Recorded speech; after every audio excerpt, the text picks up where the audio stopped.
Welcome to the Come Home Podcast, the place where we connect with experts, leaders, and advocates who are all on a mission to create an emotionally intelligent world. Here we dive deep into the realm of human development, sharing insights, experiences, and the incredible work happening in this field. I'm Griffin Gervais, the founder of Come Home, where we partner with industries and organizations to develop their emotional intelligence and cultivate a more emotionally connected world. Through our conversations on this podcast, we seek to inspire, educate, and empower individuals like you to tap into the power of emotional intelligence for personal growth and collective impact. Today, I am honored to be joined by Fran Amara. Fran is the principal of Northwestern Middle School located in Winstead, Connecticut. Yes. Fran, welcome to the Come Home Podcast, Griff. Good to see you. Nice to see you. And for people listening, Fran was my basketball coach growing up, and so we've known each other, Oh my gosh, forever, right? well, over Even 20 back to years at this camp? point. Yeah. Even back to camp growing up, being in the gym, Yeah. those types of things. So it's been cool from that perspective for me, and to just see the evolution of our connection relationship and how it's now kind of showing up, and we're finding ourselves in similar spaces. Yeah, I think back to those years often, my coaching years when I was young, and how unemotionally intelligent I was back then. And I talk a lot about, like, if I had developed the skills that I'm still continuing to develop now Sure. as a coach, how much more effective I would be, Yeah. would have been. Yeah. But I use it now when I'm coaching my kids' teams, youth sports, because they're 6th and 7th grade, and Yeah. it's just it's very different now. Yeah. And then I kind of look back to Coach Witter was Sure. is one of my mentors, and he was your coach, and how I look at his approach now through a different lens and understanding how emotionally intelligent he is and was teaching those skills through basketball, which is cool to see, to look at it differently now. I didn't know then, but I know now. Yeah. And I love that you said, like, constantly working on, right? And cultivating. And I think, I think we need those experiences where we look back and go, man, I didn't have that skill. Yeah. Or like, man, I could have approached or done something different. Because I think really it's those moments that create the insight and experiences for us to go, there's got to be some different ways to do certain things. I think back to, a lot of times I have an opportunity to talk about why I do the work I do today. Yeah. And I root it in my experiences as like a first-year teacher. Yeah. I was in inner city New York. I was with kids who were coming in from a completely different background than me. They wanted to learn, but that wasn't their priority. Yeah. They needed to survive. Their worlds were so different that I quickly learned, like, if I don't build a relationship with these people, these kids, nothing matters. Yeah. They're not going to do anything. Yeah. And it was moments like that. It was moments of not knowing what to do that were like, there's got to be ways to do this. Well, it's cool thinking back to those times and realizing how little you did know. Yeah. And it's like, how did I even survive that? And I think back to a lot of moments in my coaching time at Farmington High School, and those little moments of what I did learn through failure. I learned through failure, and you think, well, maybe I did have that skill, but I didn't use it. Yeah. And I, again, from Coach Witter, learned so many things from him, and he would always talk about, because in the coaching world, just like in running any kind of organization, whether you're principal, a building leader, or you're CEO, you get complaints a lot. Sure. The complaints come to you. And you can look at a complaint two ways, like, it's just somebody complaining, or where's the grain of truth in that? And Coach Witter would always say, no matter how irrational a complaint may seem, there's a grain of truth in there somewhere, and there's a place for improvement for us. Yeah. And I always held on to that through my career, too, of working with kids and teachers and running this building. Sure. You got to welcome those. Oh, yeah. Or I don't even call them complaints, that feedback, because that's what it is. Feedback, and feedback's a gift. You have to take it as a gift, and we expect our kids to take it as a gift, so we as adults have to, too. And when it hurts, it could be hard at times. Feedback can be tough sometimes. But. Absolutely, yeah. I'm excited to peel that whole layer back and ultimately dive into this conversation around really how to build an organization for you, school, Yeah. off of emotions as the foundation. So before we dive into that, though, I ask every person who comes on my podcast one question when we start. Okay. My company is called Come Home. Yeah. So when you hear Come Home, how does that resonate with you? What do you think about? I think about my hometown where Okay. I live now, so I guess I came home. I didn't Okay. venture too far away from it, but I think about Farmington, Okay. where you grew up, and Yep. where I grew up, and I'm now raising my family there. Yeah. And I think about my parents' house on a lovely street, and that feeling of being home with family. And my family, my immediate family was, it's my parents and my three sisters, but our family is just expanded to that home, that place. Yeah. And it's interesting you ask that question, because we're in the process now of selling my parents' home. Okay. So they've been there for 40 years. I moved there when I was 4. And you can imagine the emotions that come around that. Sure. It's time.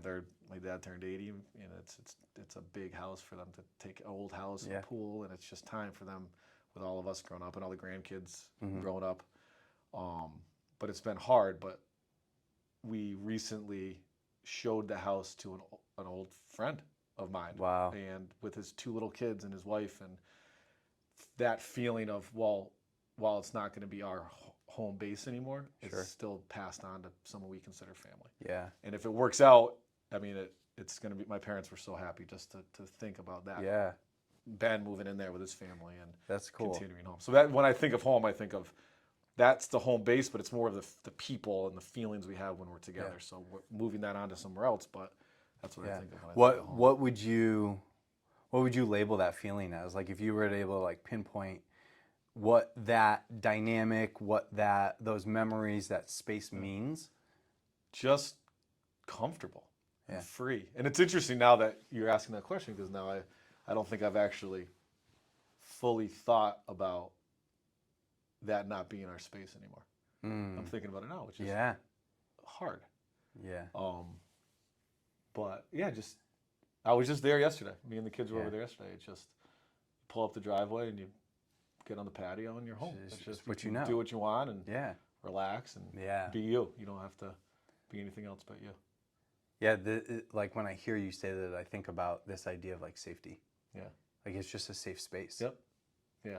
And that's because of the people Absolutely. around, the people that make it up. So while the house on Lovely Street is the physical space, and I've, talking with my son specifically about selling Grandma and Grandpa's house, right?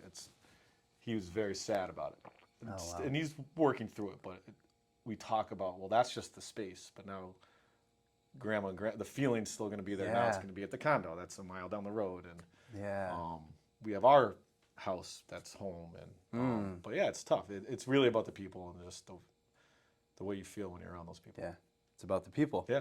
The emotion. Yeah. Right. Yeah. All that stuff. All about the relationships. I love that, and I think that's such a cool segue into our conversation, because whether it's a school, whether it's a company, no matter what it is, what we're doing is basically bringing together a space where we put people. Yeah. Right. Whether they're children, adults, whoever it is, we're bringing people to a shared space. Yes. And one of the things I've always admired in the way that you lead and the work that you do is how you bring this emotional aspect to what you guys stand for and how you guys operate. Yeah. For people watching this, you might see these little things around the room. There's a lot that's there that's rooted in emotion. Yeah. So I guess I'd love to hear from your perspective and the evolution of what you've done. When you talk about emotions being the foundation of this, what does that mean? Well, emotions matter, right? And how you feel directly impacts everything within your day. And I learned from Dr. Mark Brackett and the Yale Center for Emotional Intelligence, and he always talks about emotions matter, and that's the foundation. That it matters in your attention, your memory, your learning, your decision making, your relationship quality, your physical and mental health, just your overall creativity and effectiveness. It's how you're feeling is either going to help those things or hinder those things. Sure. And that's the foundation of everything we do. So Yeah. to do tough, challenging work, to learn, to teach, it's helpful to feel comfortable and to feel safe Yeah. and feel a space where you can make mistakes and it's not the end of the world. Yeah. And that, I see that as a big hindrance for a lot of people. Sure. And we were just talking about this before we started recording. It's, kids are kids, right? They're sponges, and Yeah. as adults, we get trapped in this, like, we need to do everything right, and if we do something wrong, there's something wrong with us. And no, it's not. It's just part of the journey. It's part of the, it's funny, the things we tell kids and we expect from kids. Yeah. We need to expect from ourselves, and that's Absolutely. it's okay to fail. Yeah. It's okay to make a mistake and Yeah. look back at it and get that feedback and try to grow and learn from it. Yeah. One of the things when you were just sharing that just sticks out, and it sticks out in most of the conversations I'm finding myself having, is a lot of people like yourself and other leaders across industries are coming through this lens constantly of, as the person as the leader of a company or a school or whatever it is, I'm always rooted in how my people feel. Yeah. Right? Trying to figure out how to make my people feel like they can trust us, safety, all this stuff. So I'm curious, in here, how has that played out for you? How do you actually develop a space where people do feel safe here? Yeah. Well, it starts by asking them. You have to ask them, how do you want to feel when you're here? So if it's my staff, how do you want to feel when you're at work, at school? Yeah. So how do we develop these safe and emotionally intelligent spaces? Is you ask people, and then when they tell you, then you say, well, how do we create those feelings? Yeah. So we talk a lot about, we want to feel safe and heard and respected. Like, those are a lot of the common feelings that come out. And whenever I hear the whole idea about respect, you dig a little deeper. Well, what does that look like? What does respect actually feel like? And then how are we going to create those feelings? So how can you, oftentimes when we're working in teams, we'll talk about we want to be engaged in the conversation or in the meeting. Well, how do you create that feeling of engagement? Yeah. For others, you look at them, you make eye contact. Sure. But how do you create it for yourself? Yeah. Well, I got to put my phone away. I have to close my laptop. That's how I can feel engaged in the conversation. And then also giving people permission to not be okay. It's okay to not be okay. Sure. And then a safe space to express that, which takes time. You have to build trust and build relationships. Sure. So you can't sit down in a meeting and something can come up and it can get you kind of some unpleasant feelings, and be able to say, you know what, I need a minute right now. I got to think about that before we move forward. Yeah. But you got to build that trust. Yeah. And it starts by asking, how do you want to feel? And then how are we going to create those feelings? And then what do we do when we're not feeling that way? Sure. Like, what's that? And that's when you're working with teams of people, creating that understanding that when you have a problem, you got to go to the source and have that difficult conversation. Yeah. And that is very difficult for adults. It's uncomfortable. Sure. It's uncomfortable for me. Yeah. But the more you practice it, the more you do it, it always ends up feeling better in the end. The hard thing in the end feels better. Yeah. But pushing people to get there is it's tough. Yeah, it's all, one of the things I think about is just our capacity as a society to even just be in conversations around feelings. Yeah. Right? Like, we don't have, we've celebrated so much what we're able to do here. Yep. And so, especially as adults who have beliefs and a lot of programming and everything, everything needs to be logical, reasoned, makes sense, all this stuff. And so we kind of celebrate all the amazing stuff the mind can do. And I believe that plays such an important role, but we don't have the verbiage, we don't have the developed muscle of actually leaning into the feelings, because even what you said when you were first starting to talk about this that stuck out to me was saying, I want to feel respected. Yeah. Right?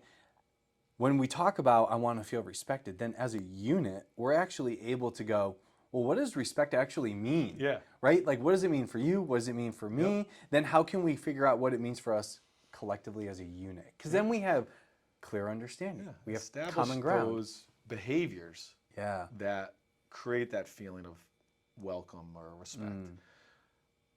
And it's interesting, when I first started this work, started learning about emotional intelligence and going through trainings, and it was all about, all right, how am I going to teach this to the kids? Or how am I going to teach this to the staff so then we could teach it to the students? But what I've learned more and more in leadership is I need these skills to be able to manage all that comes at me in a day in this job. Yeah. And if I'm skilled and I'm using the skills, the people around me are going to be better off before I even help develop their skills.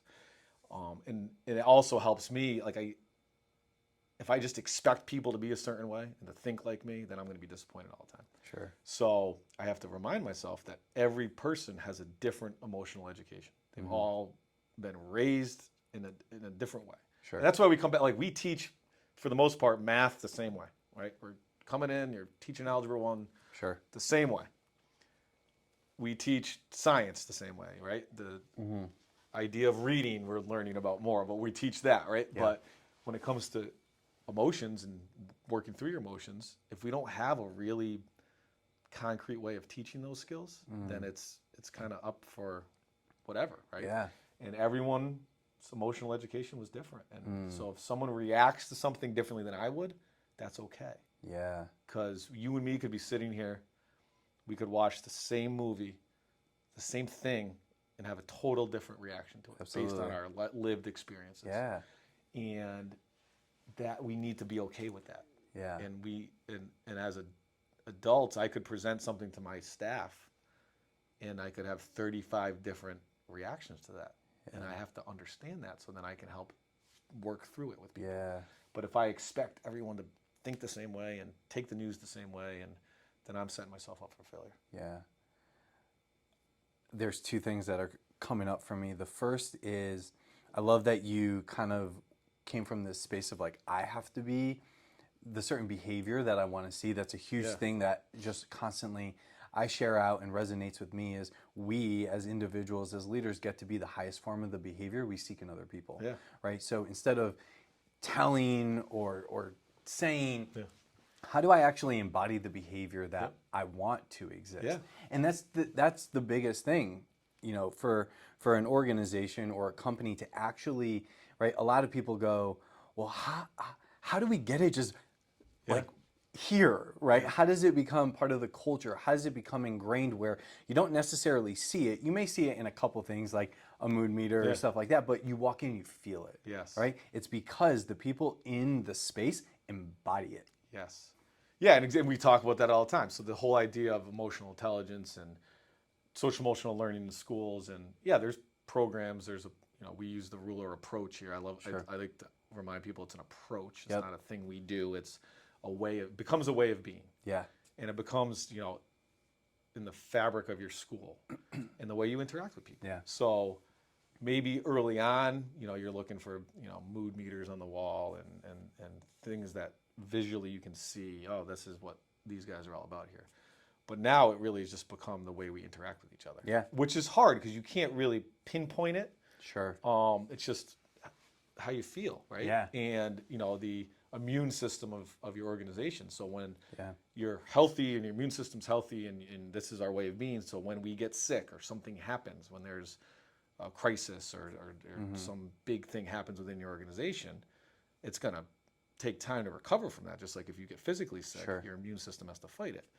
But you can recover quicker. Yeah. And you can, stick together even when things could be divisive. So I think back to, COVID in Sure. schools. It divided a lot of people. Sure. Right. And it was as unpleasant as it got. Yeah. And it was no fairy tale here. I mean, it was tough. Sure. But we found a way as a community to stick together. And I believe it's because we had this mindset for years prior that how we feel matters, and trying to be more of a scientist than a judge in a non-judgmental way. Because some people reacted very differently to the news of, someone in your classroom had COVID. Sure. While one person might be like, yeah, whatever, I'll be fine. Yeah. Or others might be scared to death that they could get really sick, or a loved one of theirs could get really sick. And Yeah. we had to value that and be there to support people while also being here to, provide an education for our kids. Because we learned how important school was Sure. to keep people connected and keep the community going. And so that immune system was built already. So when we had the crisis of COVID and shutting schools down and then reinventing how we were going to do everything, Sure. we had that understanding of emotions mattering and how we're going to help families too. Like how the craziness of, trying to work a job while you have kids in home, trying to go to school, the All technology issues and all that. So it wasn't easy, but I do, I say the foundation we had already built really helped us get through it and move forward in a positive way once we got through it all. Yeah, and that goes back to what you were saying at the beginning around this idea of emotions matter, because the deeper we can go within ourselves to understand and manage our own emotions, we're able to hold space and truly see value in here, right? I don't need to believe it. I don't need to whatever, but if you come in with your truth, going back to what you were even referencing with Coach Witter, like I can at least go, I see you. Yeah. Yeah. And that's it. Yeah. It doesn't. We don't need to fix. We don't need to change. But we can at least hold space for each other. Exactly. Yeah. And that's when people go, "Oh, I belong here." Yeah. Yeah. Yeah. I want to ask you, because I think too, the whole idea for so long as like emotions don't have a seat at the table in workspaces, right? Like they're not effective. All this kind of stuff. But I think you and myself and a lot of people we talk to can come from this space of understanding once you truly build this foundation, you're actually able to leverage them in a very empowering and successful and effective way. So I want to know though, what was that process like opening that door to emotions? Because I think there's a lot of fear around like, okay, Fran, I hear you talk about letting all your staff share this out, but like there's this fear of, how do we not derail everything? Yeah. Well, because it's not about you can't bottle up your emotions. And then I think back to coaching basketball and being a 25-year-old working with high school kids and not understanding that what happened in the hallway before practice totally impacts you as a player, as a kid, as an adolescent. And saying, guys, it's practice time. Don't worry about your girlfriend, right? Like, bottle that up. Let's practice. But no, you bring it with you. You may mask it, which is then totally distracting you from your learning, your attention, right? And remembering things. But you can't put them to the side. We used to look at emotions as a hindrance and how we got to bottle it up and put it away, and we're here to work. But what we know now is, you can use your emotion in a skilled, thoughtful way to help you. Yeah.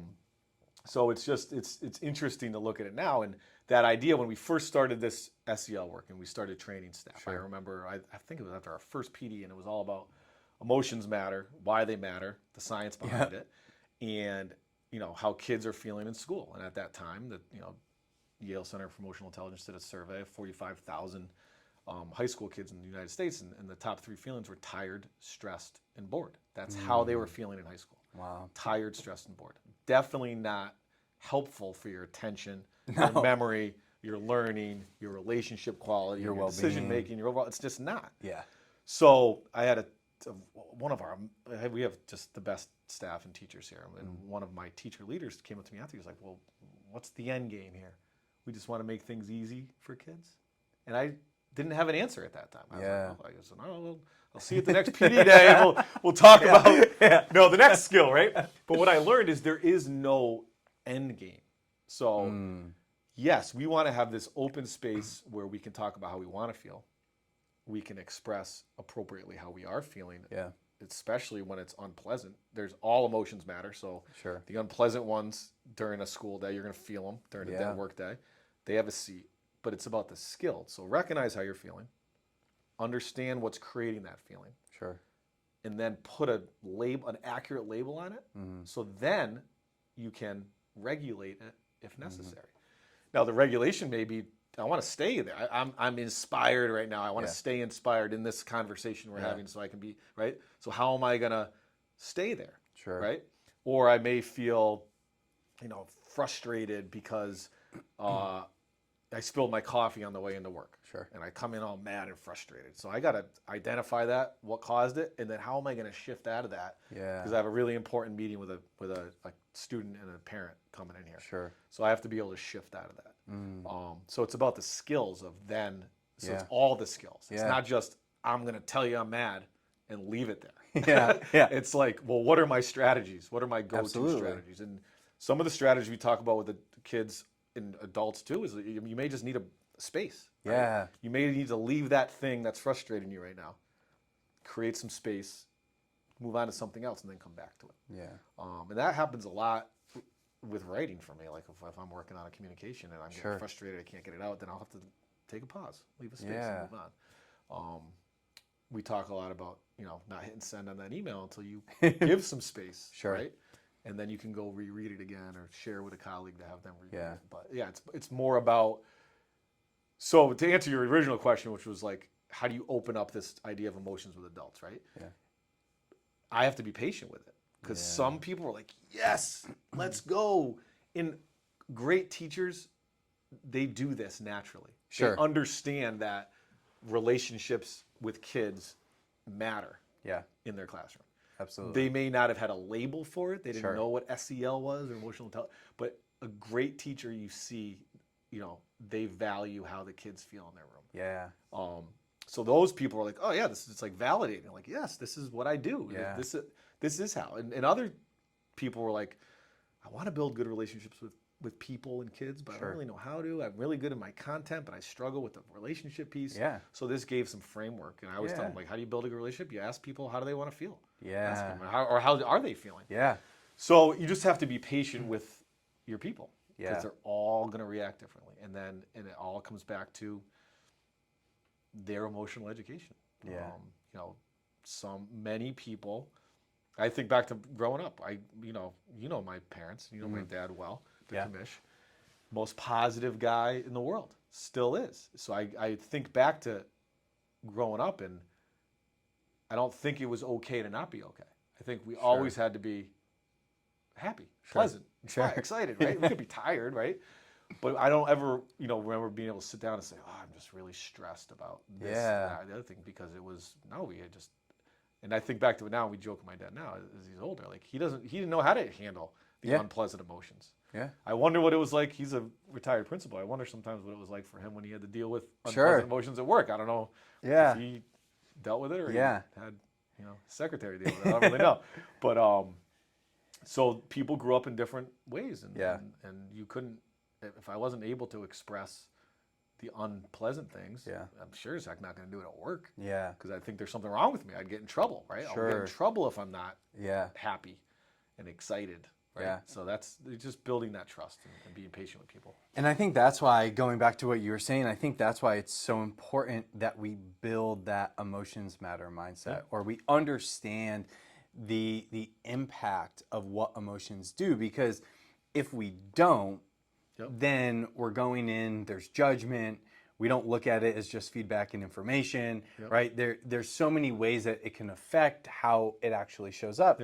But when we can build the understanding and the lens and look at all the work that's been done to really navigate and build relationships with emotions, then we're able to go, oh, there's very constructive, effective, and efficient ways that we can actually leverage our emotional experience. One of the biggest things that stuck out for me from my training with Ruler as well, exactly similar to what you've gone through, was the idea that every action is driven by an emotion. Yeah. And when I heard that, it was almost like I metaphorically was punched in the face. I was like, are you kidding me? And you said that, like the right, not hitting send right away. Right? Or driving. I use this reference all the time. Like, how many of us drive and someone cuts us off and we're like, oh, that thing. But it's about being able to catch yourself in that moment, because we're all going to do it. That's the thing, is we're humans. Every range of emotions we're going to experience, but it's more of, can we develop the mindset, the understanding to be able to navigate as a scientist or to look at our emotions a certain way and then have the tools, right? I look at these things in your office and what you were talking about, they're all resources. Yeah. So can I then start to create the toolkit and the resources to go, oh, do I want to stay here? Do I need to shift out of here? How do I do it? What works for me? Because what works for me may be different than works for you. Yeah, it's not just about breathing, right? Like obviously deep breathing can help you settle your mind, settle your body. There's science behind it. It is helpful, right? But that's not the solution for everybody. And everyone's different. You need different strategies. Some people, it's so interesting. And I think back to terms I've used with kids, like you need to self-regulate. You need to, stop and think before you act, right? We just tell kids, or even just tell people to do these things. Sure. But we don't teach them how to do it. Yeah. So that whole idea of self-regulation, well, before you can self-regulate, you need a co-regulator to learn how to do it. And you need someone to teach you these strategies. And then you have to practice the strategies and find the ones that work for you. Yeah. Find the ones that work for you in the moment, and then more of your action strategies maybe that are just healthy habits that take time. Yeah. And that's what's hard about emotional regulation, because the helpful strategies, the strategies that actually help you, are hard. Effort, you have to plan them. It's, those unhelpful strategies, yelling, drinking, eating, right? Those are easy. They just happen right away. So it's really that shift of identifying what's going to help you, having these healthy habits, but they're hard. And also not, if you do something that's an unhelpful strategy, yelling at the guy who cut you off or whatever, it doesn't mean you're a bad person.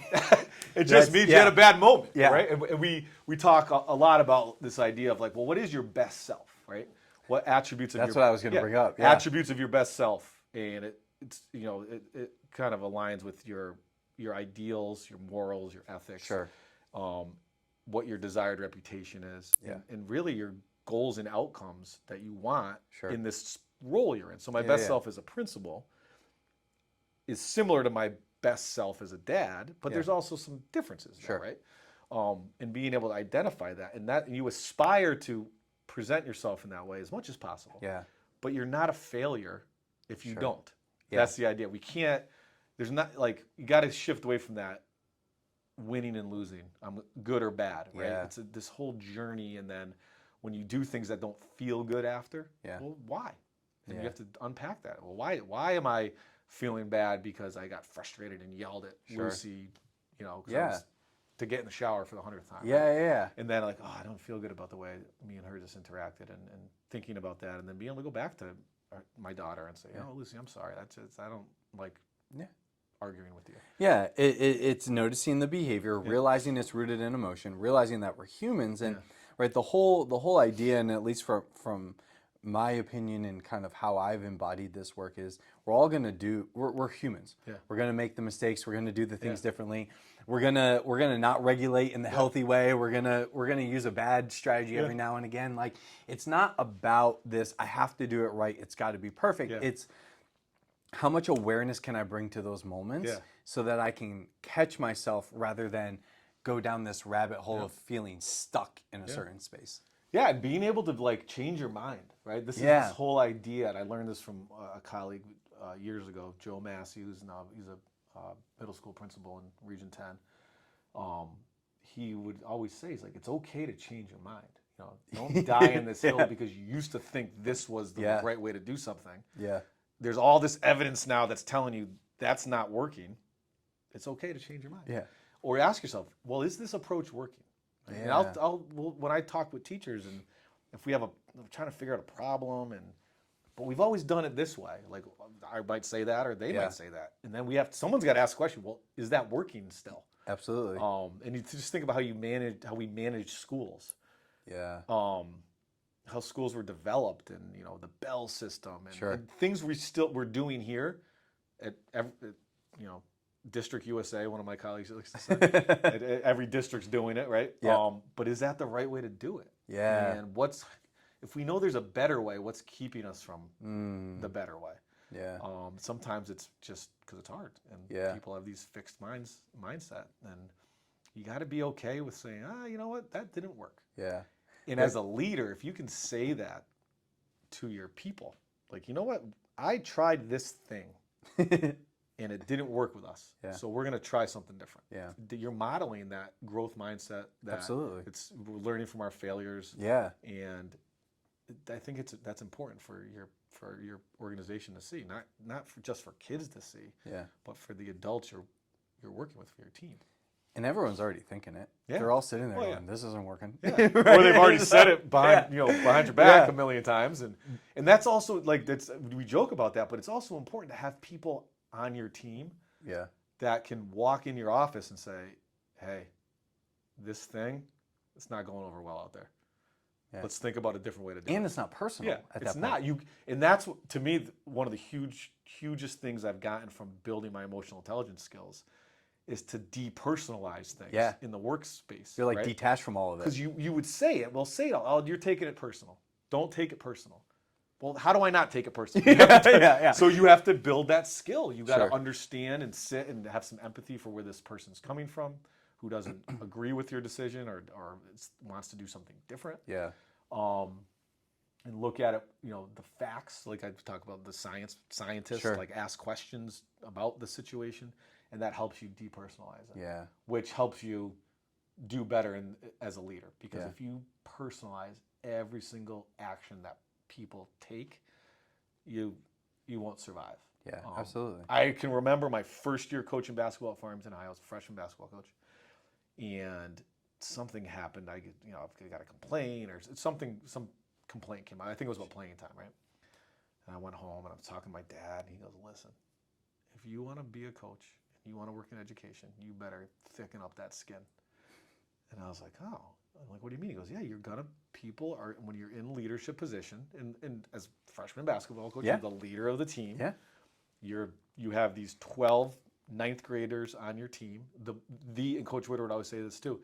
That child is the most prized possession of those parents. So while sure they care about the other kids too, their child is their most prized possession. Yeah. You got to take care of them that way, and you got to think about it that way." So then my dad would you got to understand that they're just looking out for their kid. Sure. Or their son might be upset and sad because they're not getting the playing time they want. Yeah. So as a parent, you just want to fix it. Sure. So you don't always do the right thing. Yeah. Right. You don't always have the helpful strategy. Sure. So you, as the coach, have to learn how to listen and understand and find a way to communicate. It's not about you as a person. Yeah. It's about your position as the coach. Yeah. So then, obviously that resonated with me. That was 20 years ago. Yeah. And now I still think about that, but now I can put more into, instead of just saying, "Hey, you need to get a thicker skin," it's how do we get that thicker skin? Yeah. And how do we depersonalize certain things? Yeah. And still have good relationships with people who maybe aren't happy with the decisions you're making. Sure. Right? Yeah, I think you said it, and I was just having this conversation. I think a lot of times people think when we start talking about emotions, spending time with our emotions, all this, it's so heavy. Yeah. And I really through my own experience and working in the collective of bringing this work similarly to you, and working with these companies, it's like when you actually spend time in it, you detach from it more because you're actually developing the understanding and relationship with it that all of a sudden it's not personal, and all of a sudden you're feeling these emotions that you don't get stuck in because you realize that it's just energy and experiences, and you're able to go, "Oh, I actually don't have to be that thing," because you've had the time with it. Yeah, yeah. It takes time though, and that's the thing. It takes a lot of time, a lot of patience, and that's hard for people too, especially when you're you're running an organization and you have pressures from other areas coming at you, and I just think of you're feeling the pressure maybe from a board or the leader above you. Sure. And being able to sit and work through that, it's hard. Yeah. Right? Or the individual conversations with staff and to help them through difficult time. It sucks your energy, right? Yeah. But it's so important. And I look at it that way. So if I have a staff member who's struggling with something, whether it's outside of school, but it's affecting them in school, or it has to do with a conflict going on, within the building with a student or a parent or whatever, I got to show up for them. I have to take the time and listen to them. Yeah. And, I mean, for the most part, my staff's right on and they get it, they understand it, but they want help with navigating certain things. Sure. And we talk about the relationship all the time. Like Yeah. the relationships we have with families are key. Mm-hmm.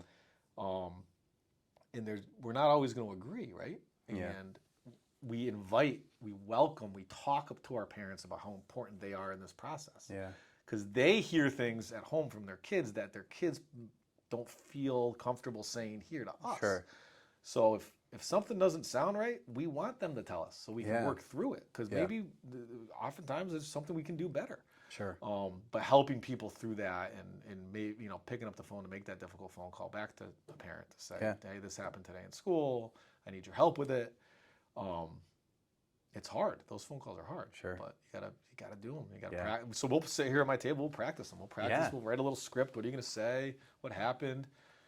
And you have the common language to ground yourselves. Yes. So like it's not just coming in with all these emotions flying. It's like, all right, this is all the stuff we do. Like you as the leader, and even with, I even think about the teacher-student dynamic and the teacher-parent dynamic, right? Like the more you spend time in it and have commonalities around it, you're able to go, okay, let's ground ourselves here. Yeah. This is why we're having the conversation, right? It's more, it's more, again, it's less personal because it's like, here's why we're having the conversation and like, can we work together? You become a unit rather than in isolation or against one another. We're all it's a partnership. Yeah. And we all have to work together for the kids. Yeah. And that's the commonality we have. Sure. End of the day, we want your child to learn and do well, and so do you. So how can we work together? Yeah. And we talk about it as staff all the time. I got to remind myself, if I'm calling home, oftentimes, and I've gotten calls from school. So as a parent, and I'm like, oh no, what did I do? And then you start feeling, oh my God, they're judging me. I'm a bad parent. My kid did this. Sure. So how you lead into those conversations about that we're together in this. This thing happened today, but I know Griffin's a great kid. This was out of character. It seemed like he was pretty frustrated. I just want to, what do you think? Yeah. What do you think will help? Because we all, for the most part, want the same thing for our kids, right? We want them to be respectful and kind and helpful and good members of society within the school community and then beyond. That's ultimately what we all want. I want my children to be that way. And when they're not, I want to be able to find a way to help and help them work together. So it's that empathy piece too, understanding the role as a parent. And what's nice when I work with parents and almost all my teachers are parents as well. We have that common. We can just share like, oh, I remember when, my son, this thing was going on with him. Or my daughter is having this difficulty with this. And we can kind of build that commonality and we're both parents. Yeah. And it just reminds us as, at least when I hear that, all I think about is the fact that regardless of who you are, regardless of where you're showing up to work every day, whatever it is, like we're all humans. We all have these experiences and we all can use those as invitations and opportunities to connect or grow, come together, whatever that is. Like not losing sight of those things. Yeah. I want to ask you, and because I think people hear this and they go, okay, I get it. I understand. Like it's important, blah, blah, blah, blah, blah, all this stuff. And I think a lot of times too, the real light bulb aha is when they start to hear about the impact. And I know you and I are talking a lot about the impact right now because you guys have been rolling this out for a while. But, if you were to pinpoint on the student and staff side of things, doing this work, building this foundation, having this commonality, having this lens of being, of emotions matter, what has been the impact for students and impact for staff? Well, it's that connectedness and pride you have in what you're doing every day.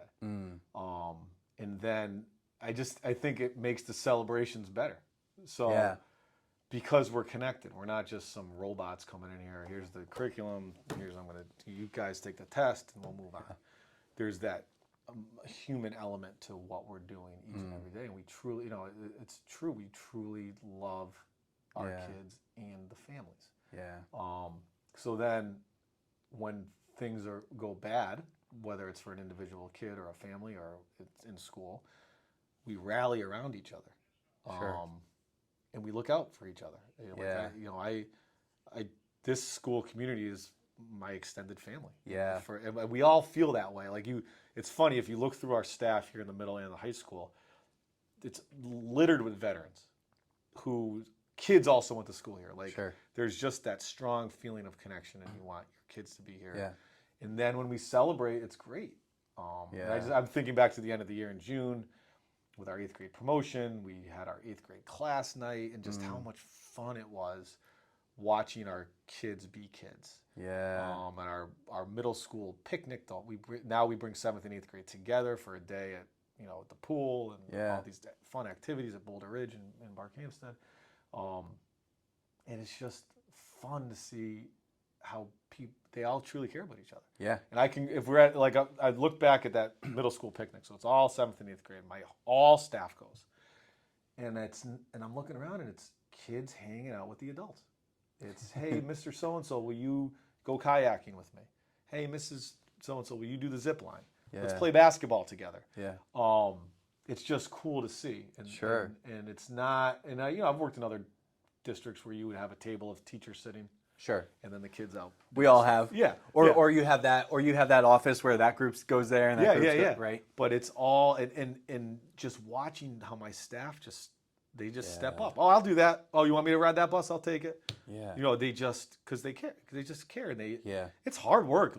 Don't get me wrong. I mean, the stress, it gets rough. I mean, as you know, you've worked in education. Sure. There's the ups and downs, but the ups are so great. And then just watching the coolest thing that I see here, so our school, we're in my middle school now, but attached to the middle school is the high school, right down the hallway. And we have shared space. And watching in the mornings before school, the amount of high school kids that come down here to see their teachers from middle school or stop into our office. During the day, I mean, we have to kick them out. I'm like, where are you supposed to be? Are you supposed to be in class? I just came down. I wanted to see Miss Darcy and talk to her. And then just our middle school teachers that go to high school graduation because they're like, oh, this group I had in 7th and 8th grade, I want to see them graduate. And it's a big family atmosphere in it. And that helps too. Like we talk a lot about, so our 9th graders who are going to be starting in a few weeks were with us for 2 years, right? Think about your first day in 9th grade and how nerve-wracking that was and how hard that was, and walking in the door and what am I going to see. A lot of our kids will walk in that main door and come down here really quick just to say hi because it gives them that or give a teacher a hug and get regulate that nervous system. I can do this, and them having that. And again, like how do we do things, right? Like 10 years ago, before I really understood that aspect of the emotions and how that anxiety and stress about the first day of 9th grade could totally impact that kid's attention, memory, and learning, we would say, nope, high school that way, middle school, shut the doors, only middle school kids down here. Like they used to have those rules down here. Sure. And not that we have high school kids running around down here all the time, but we understand now the importance of that connection. Yeah. And if we want every single kid in this building, middle and high school, to have at least one adult they know they can go to. Sure. And if that adult happens to be their 7th grade English teacher and they're in 10th grade now, and if they can come see that teacher after school every once in a while just to check in, to help them, then we're all in. And my staff is all in on that. Yeah. And they are committed to these kids being their kids even well beyond middle school. Yeah. So I think that's one of the big impacts I've seen for the kids, is that they know the adults care about them. It's so big too, because it's humans coming together, right? It's no longer teacher, student. It's like we're humans. We can hold space for each other. And all I think about from the student perspective is, you build that trusting relationship, that safe relationship. Therefore, it creates meaning and resonance for you. So like you come here and it's not about school at that point. It's like, I feel this way towards being here. Therefore, I'm going to take those risks. I'm going to feel inspired to learn or work hard or whatever that is, because it's rooted in a deep trusting relationship. Yeah, we have, and I just think of our student support staff we have here, my school counselors, 2 awesome social workers and 2 amazing school psychologists. My 2 school counselors that I'm pointing here because their offices are right here. And you can just, I mean, our community supports that. Yeah. Us having that strong and that large number of student support people. Yeah. And our teachers know that they're our go-tos. Like they are there to help them as adults as well as help us, obviously help the kids out. So that group of people, you know, I just rely on them so much to help me and help me help others. So I'm very grateful that we have such a strong group here. And it just fits into the way the organization here and this whole idea of how we're all feeling really matters. Yeah, I love that. Well, I want to wrap with asking you one final question. Okay. I'm going to ask it kind of 2 parts. So, you know, I want to focus on the school and what you guys built here. And obviously you play a big role in that, but also you as Fran, as the individual who's evolved and grown and have your own experiences. So if there's a certain legacy, or if you would say like, we want to be known for one thing, one word from a school, what would you want to be known for as the collective? And then for you individually, what do you want to be known for? Yeah, well, I'd say as a school, I want our school to be the legacy, the reputation to be a safe, connected place for everybody. It doesn't matter what you look like, what your interests are. There's a space for everybody here. And that, you know, the people that have been here, whether they were students that were here for 2 years, teachers that were here for 30 years, or staff that were here for a year. Just looking back at Northwestern Middle School as a place that they can always come back to, and it's like home for them. Yeah, it's like that feeling coming home, right? Like that the feeling I get when I go to my parents' house. Right? I want people to feel that way when they come back here. It's cool when we transition our new 7th graders and we do a parent night in the spring. And what we added the last couple of years after, you know, we do a presentation about what the school's all about and all this, and then I'm like, hey, you guys want to go for a walk and check out the school?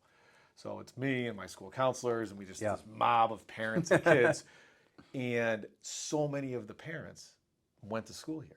Wow. And hearing them say, oh, that was my locker 20 years ago. Wow. Oh, that Mr.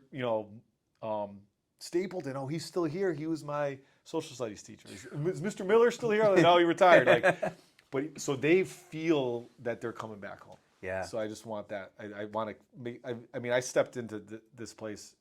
It's an awesome district, an amazing school, and you know, my hope is that when I've been here, we've continued that work. And, evolved with how society's evolved. Yeah. And we're always just a place to come home to. That's awesome. That's that legacy. And then as a person,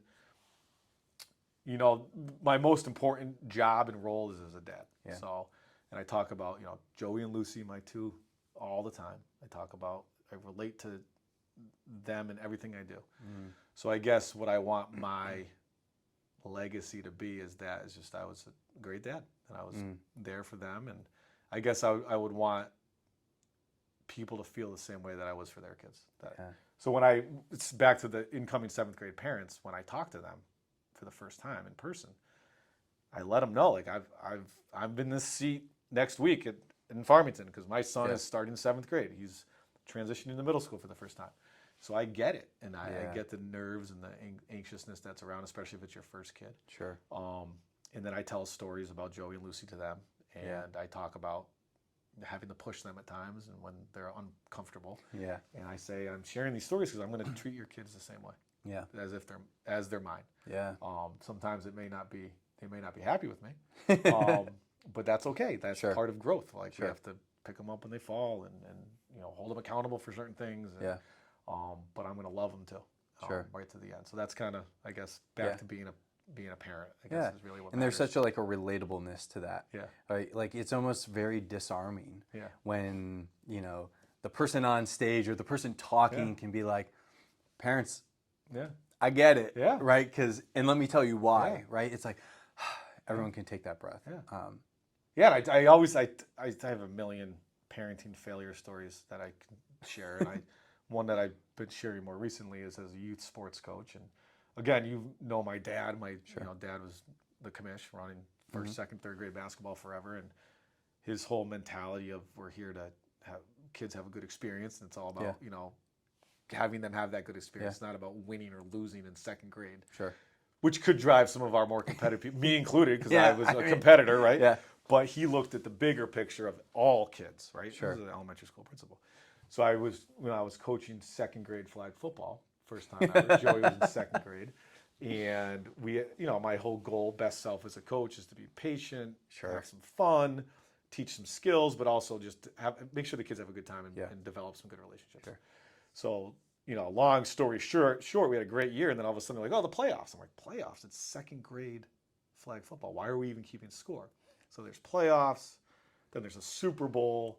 We're in the Super Bowl. Okay. I'm trying to downplay it because I don't come on, and whatever, guys. And the kids are all jacked up, and we're getting crushed in the Super Bowl. We're down like 3 or 4 touchdowns, 5 minutes left. So I call, there's 5 kids on the field. I say, all right, next 5 are in. I'm on the field because as a flag football coach, design and play. And Joey's on the bench with the 4 other kids. We just would cycle, come on in. The 4 kids come running out. Joey's laying face down on the ground. So I'm like, oh, I can't. Immediate judgment. He's pouting because we're losing. Yeah. He's a poor sport. I'm like, Joey, get in the game. He won't get up. He won't go in the game. Now I'm like steaming. Like all the parents are judging me. Look at that poor sport kid. He's pouting just because they're losing. He's a front runner. Like all these things. They're in my. It's my story in my head. Sure. Not one parent said anything bad. Yeah. So I'm like, I run over there. I'm like, what are you doing? Like whisper, yelling. I'm get up, get in the game. Stop being a poor sport. I can't believe you're pouting because we're losing. Yeah. He looks up at me, he's got tears coming down his face. And he goes, Dad, I don't care that we're losing. I'm sad. The season's over. Wow. And it hit me like, oh. He was sad because Friday nights, no more practice with his buddies, his new friends. He didn't know any of these kids. Sure. And so Sunday, every Sunday we'd have games. We'd go get pizza after. He, did this highlight video. He's was learning how to make videos. Like that's what he cared about. The connection, the relationship. He didn't care about the losing, right? Yeah. Wow. And that hit me in that moment. Like I talk about that failure because what did I do? I judged how he was feeling. I made assumptions on how he was feeling. I never said to him, "Hey Joe, what's going on? Yeah. How are you feeling?" Because he would, if I relive that, sure. And when I had him run on the field and he's laying on the ground, I sensed my body get frustrated. Yeah. And I just stopped. Took a breath and said to my assistant, "Hey, can you take the team?" And I leave a 5th kid on the field. Sure, it's not the end of the world. And I bent over and said, "Hey, but Joe, what's going on?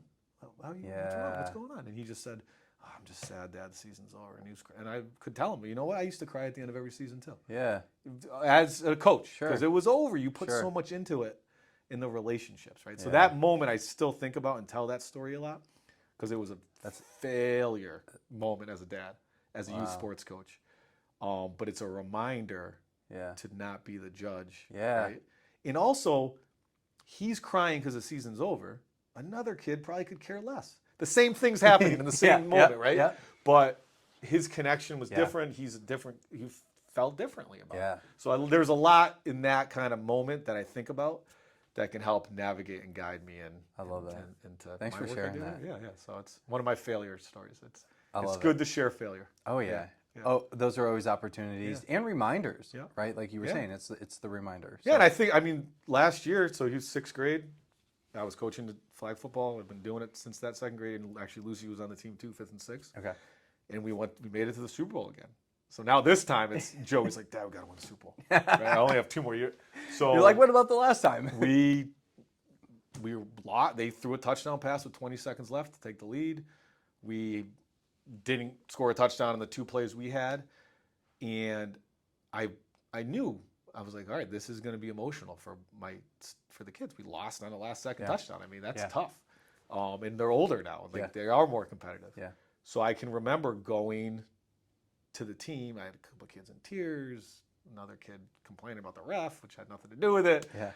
But I just was patient, and I just told them, "Yeah, that sucks, guys, man. That's tough. Yeah. That's a tough loss, and it's okay to be upset right now." Yeah. And that's just how we left it. And we talked and cheered and shook hands, And now we have fond memories talking Sure. about that game. And, Yeah.